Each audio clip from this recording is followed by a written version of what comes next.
Unajisikia umechoka, sio tu mwili bali roho na akili? Haujui pa kuanzia, unajisikia uko peke yako? Karibu kwenye Soul Care TZ.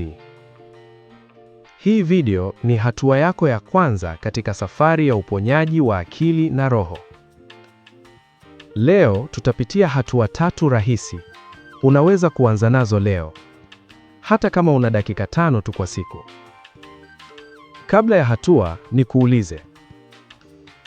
Je, umewahi kujisikia kuwa unapaswa kuwa sawa wakati wote? Au kuwa uponyaji unamaanisha kusahau maumivu? Hiyo sio kweli. Uponyaji sio kufanya kama hakuna kilichotokea. Uponyaji ni kukubali kuwa kuna kidonda, kisha kukipa nafasi ya kupona. Hatua ya kwanza. Tambua kuwa hisia zako ni halali. Usijilaumu kwa kuhisi uchovu, huzuni au kuchanganyikiwa. Watu wengi tunafundishwa kukandamiza hisia. Usiongelei. Usionyeshe udhaifu. Lakini uponyaji hauanzi kwa kujifanya kuwa sawa. Unaanza kwa kukiri kuwa si sawa. Kwa sauti ndogo au kwa maandishi, jiambie, leo siko sawa. Na hiyo ndiyo sawa. Huo ni ushindi wa kwanza. Hatua ya pili. Weka nafasi kwa ajili yako. Sio siku nzima. Sio saa moja. Dakika 5 tu kwa siku. Tafuta mahali tulivu au kona ya chumba chako. Weka simu pembeni.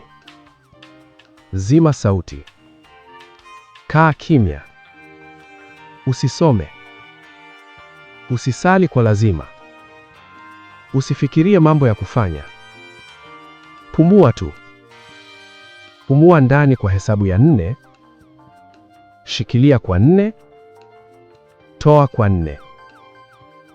Rudia mara 3. Nafasi hii ndiyo udongo wa uponyaji. Hakuna mtu anayepona bila kujipa nafasi ya kuwa tulivu. Hatua ya 3. Jiulize swali moja muhimu. Nina hitaji gani la dhati leo? Sio unachotakiwa kufanya. Si wanachotarajia wengine ufanye. Bali unachohitaji wewe. Huenda ni usingizi. Huenda ni mazungumzo na rafiki. Au ni kukaa kimya bila kuhukumiwa. Andika jibu kwenye karatasi au kwenye simu, hata kama ni neno moja. Kisha jitengee hatua ndogo ya kukidhi hitaji hilo. Mfano, kama hitaji lako ni utulivu, weka dakika 10 za kutembea peke yako. Kama ni usaidizi, tuma ujumbe kwa mtu unayemwamini. Hatua ya 4 ya ziada kwa safari ndefu. Jikumbushe kuwa uponyaji sio mstari ulionyooka. Utakuwa na siku nzuri na siku mbaya. Utarudi nyuma, kisha utaruka mbele. Hali hiyo sio ya kushindwa. Hiyo ni hali ya kibinadamu. Usikate tamaa ukiona umeanguka. Simama polepole. Anza tena kwa hatua ya kwanza. Usiwe na haraka.